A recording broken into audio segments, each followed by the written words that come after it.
Still thinking. Hey guys, welcome to vlog number 2 of our Final Frontier series. And me and Andre are about to hit the road. We're going to go to Telluride and then to Moab over the next 3 days. And because we have our very first long-term vehicle, that being, of course, the Final Frontier, the Nissan Frontier Workman truck, we thought we'd give you the top 5 reasons why cheap trucks are great. Before we do that, Andre, if you guys want some TFL gauntlet gear, we're going to do a link up here once this video is actually on our Now channel, where you can go to our store. And by the way, it's teespring.com/what, Andre? TFL Truck 17. It's our campaign that we're running in February, and we always appreciate your support. Yeah, and it's only going for 1 more week, so if you want to help support us, we're doing all the eye testing, then please buy a shirt, a mug, maybe even a sweaty. A sticker, a sweaty. A sweaty. That's what you are, dude. Or a tank top. All right, let's get to the top 5 reasons why we believe that cheap trucks are great. All right, number 5, Andre, simplicity. What does that mean? Simplicity and ease of maintenance. Look at this plastic bumper. Well, can you show them inside how simple this truck is? Yeah, I mean, this is how simple it is. We've only No got key fob. No key fob, no remote control. So basically, no power locks. This truck costs at a base price of $18,400, but with the one option package that we got, it's up to about $20K, and that gave us air conditioning and actually Bluetooth. Who would have thought, huh? Well, check this out, guys. Look at that. How many trucks actually you can do that in? That is unusual. And by the way, we're doing this because you guys asked for it. You guys wanted us to do a cheap truck because we've been testing nothing but very expensive trucks, right? Yep. We have some trucks that cost $80,000. Yeah, parked behind us right now is an F350 dually that's up there. Yeah. But simplicity is not just the fact that there are less buttons, but there are less things that go wrong, right, Andre? Yeah, absolutely. There's no fob that can get wet and stop from There's working. no motors, electric motors in the door to go wrong when you roll down your window. Yeah, I mean, I could take this thing and drop it into the sink over there and it would still work. Let's not do that. You don't think the key would work? I bet you it'd still work. Well, we have to go to Telluride. All right. Let's not do that. All right, next one, affordability. Affordability. So we did a video yesterday actually loading, because we put a Kawasaki ATV in the back of this pickup, and we'll show that to you in a little bit. But some of you guys said, well, what about other mid-sized trucks? How affordable are they? Yeah. Well, actually, no. Somebody said that you can get a Colorado for the same price. Here's the data. Colorado starts a hair over $20,000, so $20,055 for a base Colorado extended cab, kind of like this. 18.4 for this guy. 18.4. So 18.4. You cannot beat that price. A Tacoma starts at 24,000. Yeah. So that's another step up. So this is actually the least expensive truck that you could buy in America. Yep. Brand new. Yeah. Brand new. Yeah, and that brings up a good point. Sometimes, we have a very strict policy on our comments where we don't get mean-spirited comments. So like this morning, somebody called us a bunch of you know what? Oh, banned, man. I just banned them. That felt really good. We don't need people calling us that. We've got enough. If you have a comment, if you disagree, just say that. But don't call us names. yeah, so or each other. We don't allow that. We will ban you. I have no qualms about doing that. But sometimes people put in misinformation, alternative facts, and we can't police it. We get thousands of comments each day. So sometimes we'll try to find the ones that are obviously wrong, like this one, where this is actually the least expensive truck, and we'll correct it. Otherwise, take everybody's comment with a grain of salt. Everybody has an opinion. Doesn't mean that everybody's right. Yeah, and if you see something really wrong, you can also comment and correct that. Yeah, and we say stuff wrong. I just did a video where I said the Mustang started in 65.5, it started in 64.5. But, we're journalists and we really try to get the facts right, one of our things. But let's go to number 3. Number 3. And this is a question mark. Yeah, this is a question. Number 3 is durability and reliability. And we have a long-term truck. Yeah, that's what we got. Great. Yeah.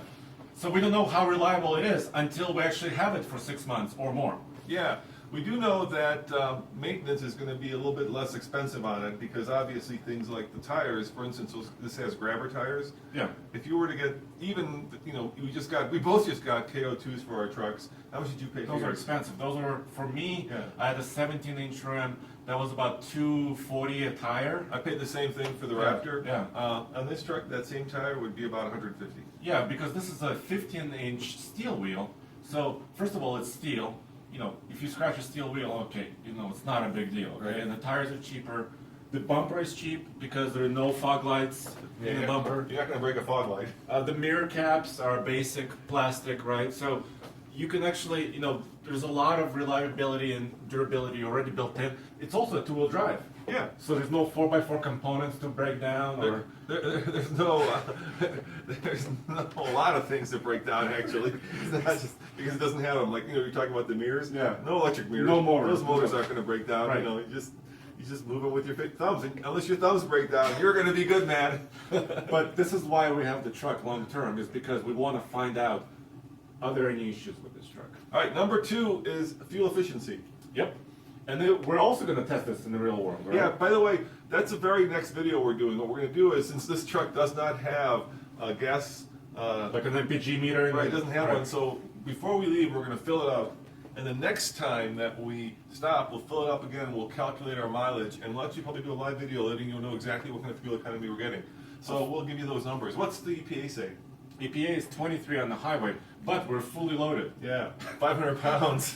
500 pounds in the bed, which is going to help us on the mountain pass. Yeah. If it's snowy. It's snowy. It's snowy. And two of us, I skipped breakfast, so maybe I'm a little bit lighter. Yeah. Actually, I had the bagel. Yeah, we both had a. That's also the other issue. This truck has a payload, and somebody actually emailed us and asked about payload. They said, "Is payload the amount you could put in the bed?" And the answer is no. It's the complete weight. It's everything, including people and bags. So you look at the payload on this bad boy. What is it? 930 pounds. So we've got a 5,000 pound Kawasaki, No, 500 pounds. 500 pound Kawasaki. How much Yes. do you weigh? I'm not going to disclose that. I weigh 225 ish. Me too. So that puts us at 950. If the Kawasaki is 500. Yeah, we don't know exactly, so I'm hoping that the Kawasaki is a little bit less than So 500. the plan is we have to go to the bathroom before we can go on the road. But the that's point- a payload. The point is, this is a real world test and it's fully loaded truck. So we're gonna let you know that, but we're also gonna run, Yeah. a highway loop later. Yeah, this later is in the- just a vlog. Yeah. This is kind of impromptu. I'm a little worried about the snow though. It's supposed to be snowing like crazy in Telluride, and we're going over a couple passes. But we have weight over the rear axle. And Which we have we weight are. over the front axle. Not the 4-cylinder. It's you and I. Yeah. All right. And the number one reason why cheap trucks are great is what? Honesty. What does that mean? Honesty, this truck doesn't lie. It's very no. It's seriously. It's a very honest truck. It pretty much does what it says it does. And also, by honesty, we mean you can use it as a truck. Yeah. You can throw stuff in the back. It's very inexpensive. It's very affordable. And you can- if something breaks, you can fix it yourself. Right, you don't baby this bad boy. Right? When you've got a Raptor, my neighbor just bought a Raptor, and I've been sitting there in his garage now for the last 3 weeks, lusting after it. But he's not using it because he's terrified to scratch it. Right? This, throw the Kawasaki in the back, throw the Rams in there. I mean, it's a workman truck. That's what it's meant for. It's honest. It is. You don't feel bad about using it the way it's meant to be used, and well, we'll find out. And it doesn't have adaptive cruise control, or it doesn't steer itself. Well, doesn't tell you when there's a car in your lane. Right, you steer it, you drive it, and there's a bonus. Yeah, what which is is the the bonus? most fun? Yeah. Which is a manual transmission. Hey, yeah, 5-speed only. 5-speed. Okay, but I'll take 5-speed over an automatic. Now, there are So- only 4 trucks in the entire American truck world that have manuals. What are those 4 trucks? Well, of course, the Nissan Frontier offers a manual in several configurations. Tacoma, Yep. Toyota Tacoma offers a manual transmission Yep. in several configurations, and so does the GM trucks. Yeah. Colorado, and, Only in the 4-cylinder. right in the 4-cylinder trucks. You can get a manual in the Pro 4X in this, but that's a one configuration deal. Yes, and also you can get a manual in the TRD Pro Tacoma, which is great. If you want a top-of-the-line truck with a manual, you can do it. And how about if I want a half-ton truck? Nope. Nope. Everybody got rid of their manual transmissions. Ford recently, a couple of years back, got rid of their manual. They said nobody was buying them. Well, I think there is, some truth to that. Maybe not. But How about heavy duty? heavy duty, one truck is the Ram.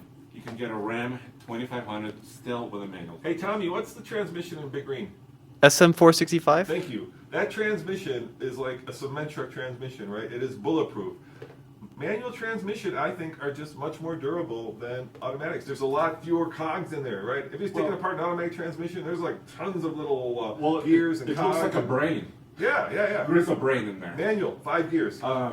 So I have, This one. this is unrelated, but I have a 2002 VW TDI diesel. Yes. I have 200,000 miles on it, almost, and I've never serviced my manual transmission. All right. It just works. All right, dude, I think we should hit the road. Okay. All right. We have to be there by 5. 5 or o'clock 6. tonight, yeah, and we've got snow. So, guys, thanks for watching. Andre, you want to pull it out? Okay, Be you're careful, gonna open there's a dually out there. I'll open the door. There's actually 2 dualies out there. Speaking of dualies, we are in the middle of doing all of our heavy-duty light gauntlet testing. So, this week, come on out. Okay, Andre, I'll show you. Doesn't it sound? Hear the power. Feel that mighty 150 horsepower 4-cylinder. Whoa, Andre! I guess we felt the power there. Come on, Andre, come on, back it up. Look at that, keep coming, keep coming. Keep coming. Keep coming. Watch out for the dually. Nice work.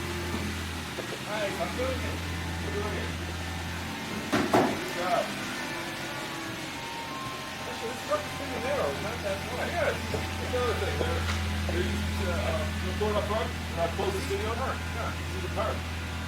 So check out that brand new Duramax right here, and over there, the brand new Ford F-350, and around the corner is the Ram. So coming up really soon, we're going to have to be testing these vehicles, these trucks, up the gauntlet. Andre wants to dyno test them as well, so hopefully we'll do that. But stay tuned for more vlogs from this road trip next 3 days. Telluride, where we're going to go, see in the front, we're going to go tow with the GMC version of that truck. Then we're going to go to Moab, maybe do a little bit of off-roading, and certainly, maybe we'll even do a little bit of off-roading in the final frontier, and certainly do it in the Kawasaki.